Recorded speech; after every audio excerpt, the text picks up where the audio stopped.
بسم اللہ الرحمن الرحیم۔ السلام علیکم ورحمۃ اللہ وبرکاتہ۔ الحق اردو ٹی وی کی طرف سے میں ہوں آپ کا میزبان شکیل احمد۔ ہم جس موضوع پہ بات کر رہے ہیں آج اس کا حصہ دوم ہے۔ ہمارا موضوع ہے حضرت محمد صلی اللہ علیہ وآلہ وسلم کے آباء و اجداد کا تذکرہ۔ پہلے حصے میں ہم نے حسب نسب کی بات کی اور دوسرے حصے میں ہم نبی کریم صلی اللہ علیہ وآلہ وسلم کے ایک بزرگ قصی بن کلاب کے بارے میں بات کریں گے۔ قصی بن کلاب نبی کریم صلی اللہ علیہ وآلہ وسلم سے 5 پشت اوپر ایک بزرگ ہیں اور پورا نام ہے قصی بن کلاب اور آپ بیٹے ہیں کلاب بن مرہ کے۔ اگر آپ یہاں پہ دیکھیے کہ جو میں نے ریڈ کلر کے ساتھ ہائی لائٹ کیا ہوا ہے تو قصی بن کلاب اور ان کے پھر بیٹے ہیں عبد مناف، ان کے بیٹے ہیں ہاشم، ان کے بیٹے ہیں عبد المطلب اور ان کے بیٹے ہیں پھر حضرت عبداللہ جو کہ نبی کریم صلی اللہ علیہ وآلہ وسلم کے والد ہیں۔ تو ہم آتے ہیں قصی بن کلاب کی طرف۔ اگر آپ اس شجرہ نسب میں دیکھیں تو آپ کو قصی بن کلاب کے بالکل برابر میں ایک نام زہرہ بن کلاب نظر آ رہا ہوگا۔ تو زہرہ بن کلاب جو ہے وہ قصی بن کلاب کے بڑے بھائی ہیں اور ان کو ایک شرف یہ ہے کہ یہ بنو زہرہ کے بانیوں میں سے شمار ہوتے ہیں، جس طرح کہ قصی بن کلاب کو قریش کے بانیوں میں سے کہا جاتا ہے۔ اسی طرح زہرہ بن کلاب جو ہے وہ بنو زہرہ کے بانی ہے اور بنو زہرہ وہ مبارک قبیلہ ہے کہ جس کی ایک صاحبزادی آمنہ نبی کریم صلی اللہ علیہ وآلہ وسلم کی والدہ ماجدہ ہیں۔ تو ہم قصی بن کلاب کی ابتدائی زندگی کی جب بات کرتے ہیں تو قصی بن کلاب جو ہیں وہ مکہ میں پیدا ہوئے اور جو ہے ان کے والد کا نام ہے کلاب بن مرہ اور والدہ کا نام ہے فاطمہ بنت سعد، اور ان کے ایک بڑے بھائی کا تذکرہ ہمیں جن کا کتابوں میں ملتا ہے وہ ہے زہرہ بن کلاب، جن کا میں نے کہا کہ بنو زہرہ کے وہ شاخ کے بانی ہیں۔ اگلی بات کہ قبیلہ قریش کا نام قریش کیسے پڑا، تو قریش کا جیسے میں نے پچھلی ایپیسوڈ میں بات کہی تھی تو وہ یہ تھا کہ جمع کرنے والے، تو جمع کرنے والے لوگوں کے ناموں میں سے 3 نام جو ہے وہ بہت ہی تواتر کے ساتھ ہمیں نظر آتے ہیں، اور ہم نے جیسے کہ پچھلی قسط میں کہا تھا کہ 3 لوگ ایسے ہیں کہ جن کے ناموں کے ساتھ قریش کا لفظ آتا ہے، یعنی کہ قبیلہ قریش کے بانی وہ لوگ ہیں۔ ایک نضر بن کنانہ ہے، دوسرے فہر بن مالک ہیں اور تیسرا نام ہے قصی بن کلاب کا۔ ان کو قریش کہنے کا مطلب یہ ہے کہ قریش کا مطلب ہے تقریش، یعنی کہ لوگوں کو جمع کرنا۔ خانہ کعبہ کے گرد لوگوں کو جمع کر کے بسانے والے لوگوں کو ہی قبیلہ قریش کا بانی کہا جاتا ہے۔ تو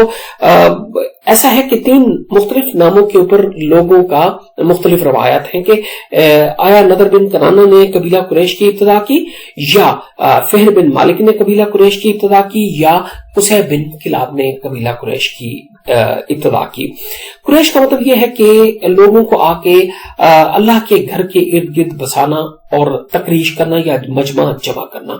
تو اس میں ہمیں یہ جو ہم اس پہ نتیجے میں پہنچے ہیں مختلف اس چیز کے تقابلی جائزے کے بعد، تو این ممکن ہے کہ نضر بن کنانہ نے کچھ لوگوں کو ضرور بسایا ہو خانہ کعبہ کے ارد گرد تاکہ یہ علاقہ آباد ہو جائے، فہر بن مالک نے بھی یہ کوشش کی ہو، تو قصی بن کلاب کی یہ کوشش جو ہے وہ ان سب میں سے زیادہ ہمیں بڑی نظر آتی ہے، کیونکہ اس دوران کچھ وقت بھی زیادہ ہو گیا اور آبادی بھی زیادہ ہو گئی ہے اور ان کے رشتہ داروں کی تعداد بھی بڑھی ہوئی ہے۔ تو اس لیے زیادہ جو ہم اس میں جس چیز پہ ہم زور دیں گے وہ یہ کہ قصی بن کلاب قبیلہ قریش کے بانیوں میں سے ہیں، اور جو ہے انہوں نے بہت سارے لوگوں کو اپنے رشتہ داروں کو لا کر کعبہ کے ارد گرد بسایا۔ اور یہاں پہ ایک اور جو ان تینوں کو قریش کہنے کی وجہ ہے تو وہ یہ ہے کہ آل اسماعیل کہ اگر ہم پوری طرح جب ہم انہیں تفصیلاً ان کے بارے میں جب ہم مطالعہ کرتے ہیں تو ہمیں ایک بات جو سامنے آتی ہے وہ یہ ہے کہ محمد